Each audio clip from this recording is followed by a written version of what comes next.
সুজানগরে জাতীয়তাবাদী মহিলা দলের কর্মী সমাবেশ অনুষ্ঠিত হয়েছে। সুজানগর উপজেলা প্রতিনিধি এম.এ. আলিম রিপনের রিপোর্টে বিস্তারিত।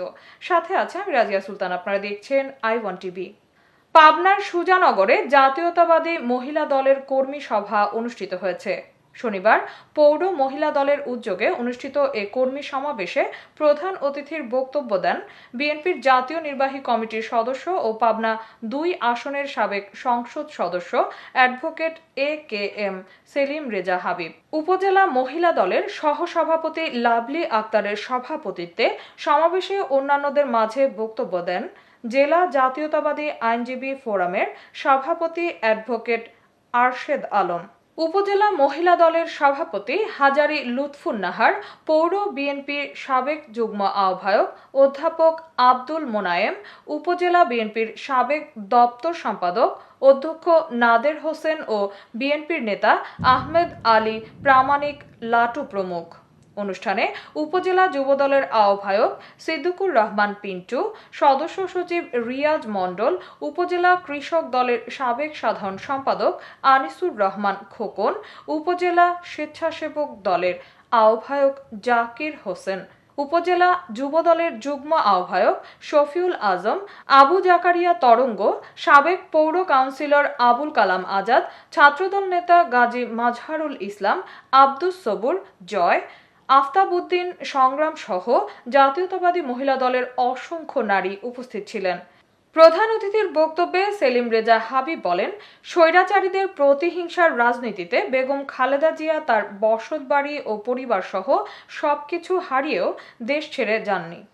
শেখ হাসিনা বিদেশে পলায়নের পর দেশে একটি সুষ্ঠু নির্বাচনের চিন্তাভাবনা শুরু হলেও তা নস্যাৎ করতে একটি মহল ষড়যন্ত্রে লিপ্ত হয়েছে। তারা পিআর পদ্ধতি নামে একটি নির্বাচন বানচালের চক্রান্ত করছে। তিনি আরও বলেন, তারা গণভোট ও পিআর ছাড়া নির্বাচন করবে না বলেই প্রচারণা চালাচ্ছে। এতে দেশে অস্থিতিশীল পরিবেশ সৃষ্টি হচ্ছে। সভা শেষে স্থানীয় নেতাকর্মীরা গণতন্ত্র ও ভোটাধিকারের আন্দোলনে নারীদের অগ্রণী ভূমিকা রাখার শপথ নেন। অবশ্যই আমাদের আগামী প্রজন্মকে আমাদের সুন্দরভাবে গড়ে তুলতে হবে, কারণ তারাই হচ্ছে আগামী দিনের বাংলাদেশের রাষ্ট্রনায়ক হবে। তারাই দেশ এবং সমাজ এবং রাষ্ট্রকে তারাই শাসন করবে। সুতরাং তাদেরকে যদি আমরা সুনাগরিক হিসাবে সমাজে প্রতিষ্ঠিত করতে না পারি, তাহলে এই দেশ, এই সমাজ এবং রাষ্ট্র টিকবে না। সুতরাং আগামী প্রজন্মের জন্য যদি আমরা সুন্দর একটি বাংলাদেশ রেখে যেতে চাই, তাহলে আমাদের সবাইকে সতর্ক হতে হবে। সন্ত্রাস এবং মাদকের ব্যাপারে আপনাদের সবাইকে অনুরোধ রাখবো যে নিজের পরিবারকে যদি সুরক্ষিত রাখতে চান, তাহলে ছেলে মেয়েদের প্রতি আপনারা গভীর মনোযোগ দেবেন, যাতে করে তারা বিপদগামী না হয়। প্রিয় ভাই, মা এবং বোনেরা,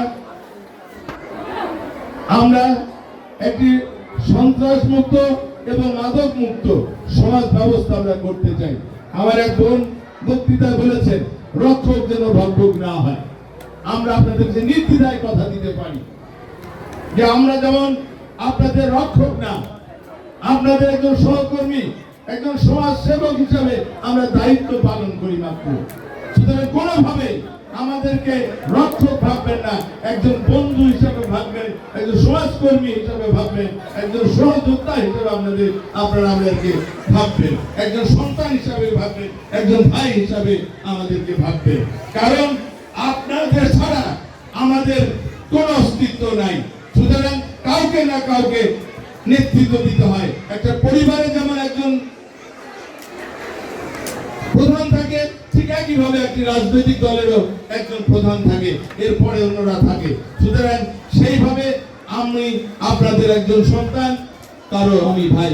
সুতরাং আমি আপনাদের কথা দিচ্ছি যে ইনশাআল্লাহ বাংলাদেশ জাতীয়তাবাদী দল যদি আগামী দিন আল্লাহর রহমতে রাষ্ট্রীয় ক্ষমতায় অধিষ্ঠিত হয়, আমরা যদি ক্ষমতায় যেতে পারি, আমি আপনাদেরকে কথা দিচ্ছি এই সুজানগর হবে মাদক এবং সন্ত্রাস মুক্ত।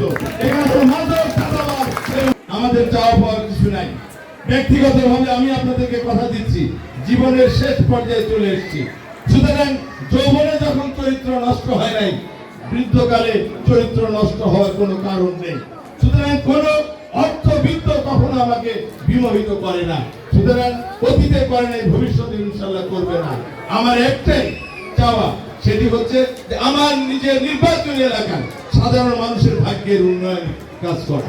আর সেই কাজগুলো আমরা অনেকে রাস্তাঘাট উন্নয়নমূলক কর্মকাণ্ডের কথা বলেছে, এটি হচ্ছে আমাদের রাজনীতিবিদদের এই কাজটি আমাদের, যে সমাজে অবহেলিত মানুষগুলো যাতে ভালোভাবে চলতে পারে, শিক্ষা দীক্ষা নিতে পারে, স্বাধীনভাবে ব্যবসা বাণিজ্য করতে পারে, সেটি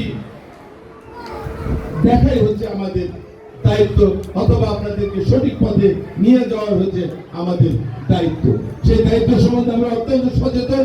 ইনশাআল্লাহ আমরা চেষ্টা করছি যে ইতিমধ্যে আমার নির্বাচনী এলাকার যত কাঁচা রাস্তাঘাট আছে, স্কুল কলেজ মসজিদ মাদ্রাসা গোরস্থান, আমি সমস্ত কিছু তালিকা আমি আপনাদের আমার নির্বাচনী এলাকার বিভিন্ন নেতৃবৃন্দের মাধ্যমে আমরা সংগ্রহ করেছি এবং বিভিন্ন উন্নয়নমূলক প্রকল্পে সেগুলো আমরা অন্তর্ভুক্ত করেছি। ইনশাআল্লাহ আগামী এতক্ষণ সঙ্গে থাকার জন্য ধন্যবাদ। i1 টিভি নিয়মিত আপডেট পেতে ভিজিট করুন আমাদের ওয়েবসাইট, ফেসবুক, ইনস্টাগ্রাম ও ইউটিউব চ্যানেলে।